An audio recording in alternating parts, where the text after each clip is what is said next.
Alright, back for another beer review, and today I'll be reviewing yet another beer from the Noble Savage Brewing Company, and they're out of Glen, Cove, New York, and this is their Resounding Yes. So this is an IPA that comes in at 7.5% alcohol by volume. No IBUs listed in time of review, and this can is approximately 3.5 weeks old. So I've been saying this a lot recently with the hop forward beers on my channel, but I dipped my toes in the secondary market and picked up 8 different beers, 3 of which were from Noble Savage, 3 from Root and Branch Brewing, and 2 from the Test Brewery, all of which are hyped breweries in the New York City / Long Island region. And it's been a lot of fun so far, like it really has. And this is the third and final Noble Savage beer that I am reviewing. The first one was their OGs, Killers, and Champions, which was a double IPA that it was really good, but it didn't move me, didn't blow my mind, but it was really solid. But then their Dreamer's Disease, which I believe was also a double IPA, fantastic, fantastic. And if there's one thing I could say about Noble Savage after having 3 different beers from them, and now this one, the dankness on their beers it's so unique. It's ranky and dank. It almost reminds me of like old school Summit hops or Simcoe hops, where like the dankness is crazy. It's like green onion, scallion, garlic, bell pepper. Like it just has that like kind of green pepper, like a very green kind of dankness. And I'm here for it. I'm sure there's some people out there that just don't like that, but I'm here for it. So this is quite unique in that this is brewed and dry hopped with Southern Cross, Manilita, and Peacharine hops, all of which are New Zealand hops. So Southern Hemisphere hops, and I'm here for it. And it's 3.5 weeks old, and yeah, I'm hoping that I save the best for last for the Noble Savage beers, but I guess we'll see. So let's give it a pour here.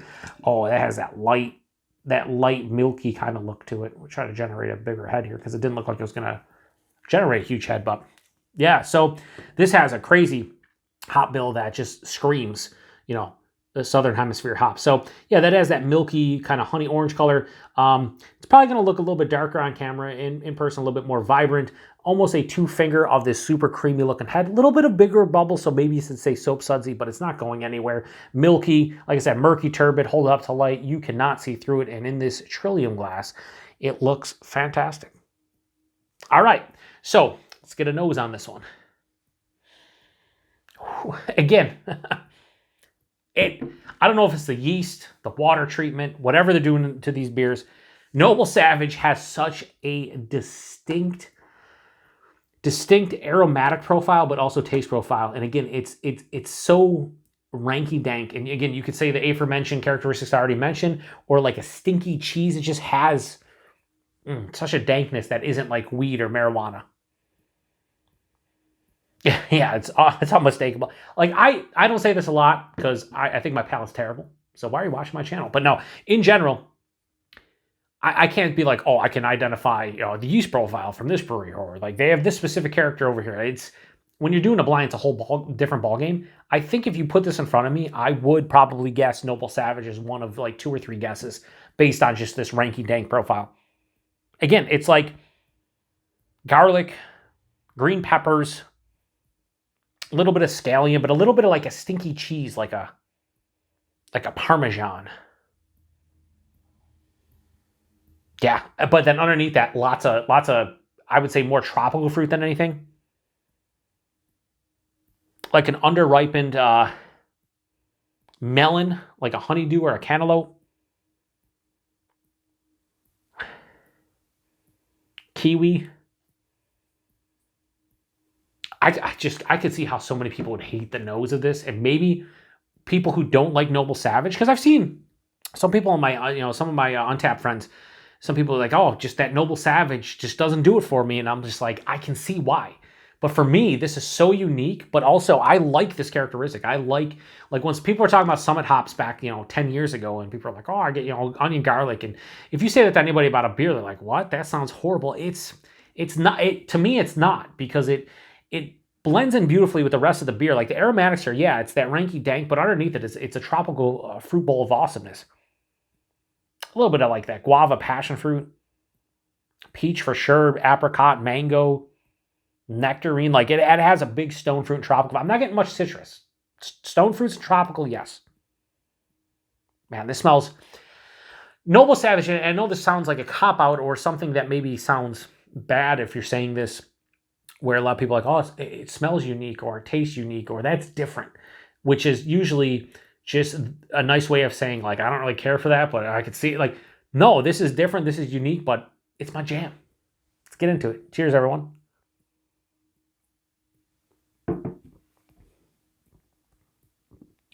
There's no doubt there's a shit ton of people who might try Noble Savage for the first time and just be like, whoa, what the fuck is happening?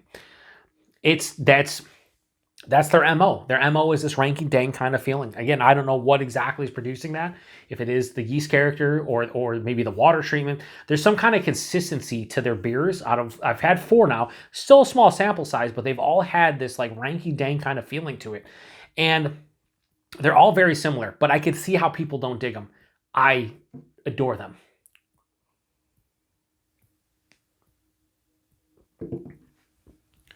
This might be the least impressive body I've had from them, but this is also 7.5%, so skirting the lines of a double. This is like a touch over medium body, which is fine for 7.5%, but the mouth feels a little bit lacking, like it's more of that kind of moderate carbonation. Yeah, it's smooth, a little bit of creaminess, but it's not like, you know, blowing me away, but it's still appropriate. So I think the body and mouthfeel are appropriate. It's just not like upper echelon. The taste, however, it's just so fun. At the forefront, I get a little bit of like a crackery, kind of like almost like slightly doughy sensation, which is kind of different. But then it's just waves of stone and tropical fruit, peach, apricot, nectarine, mango. You can say pretty much any stone fruit. You can say something like a cherry, and I'd be like, yeah, I can see it.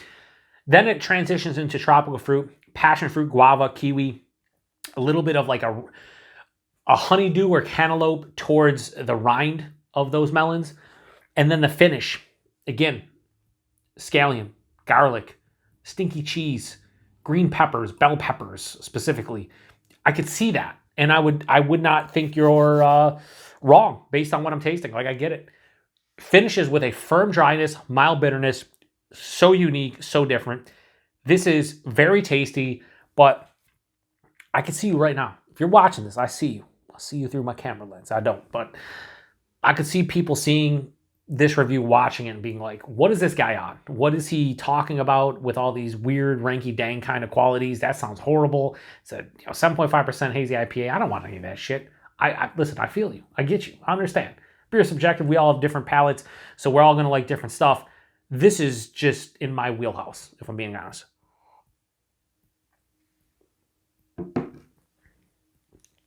What makes this beer tasty to me, and there's also a little underlying, like I'm getting a little vanilla vibe. Just a little bit.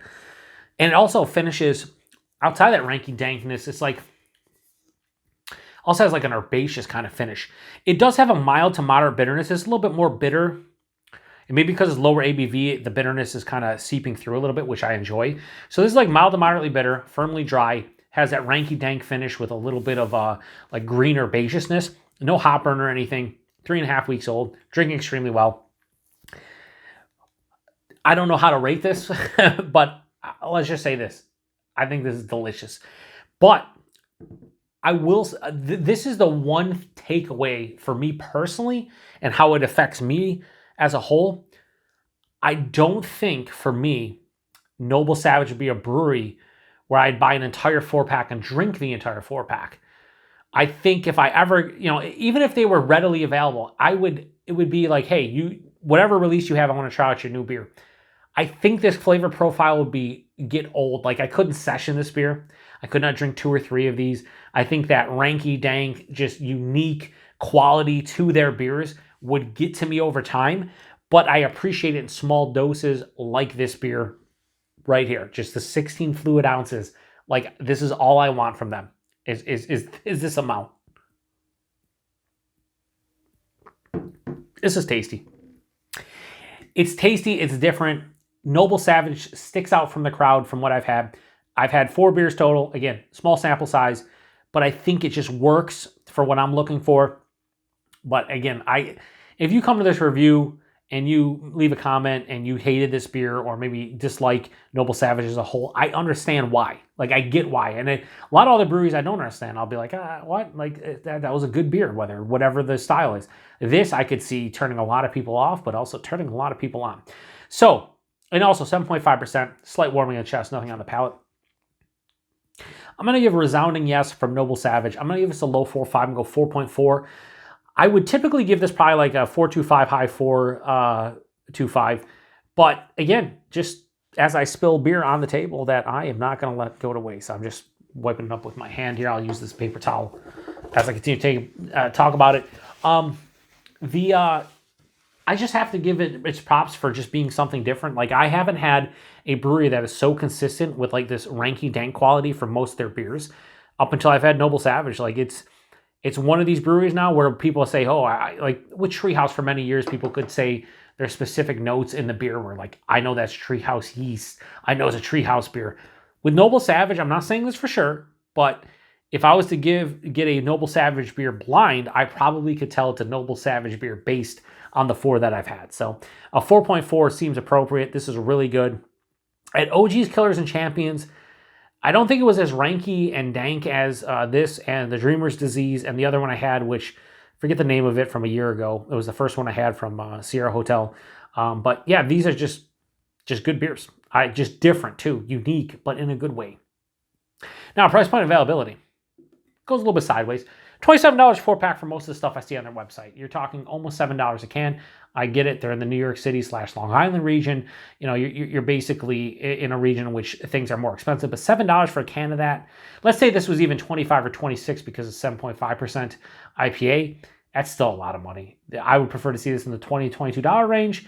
I like the uniqueness and everything, but it's expensive. I got on a secondary, and when you combine the shipping and everything, I paid like $8.75 a can, somewhere like that. If you take the shipping out of the equation, I probably paid around like $7.50 a can.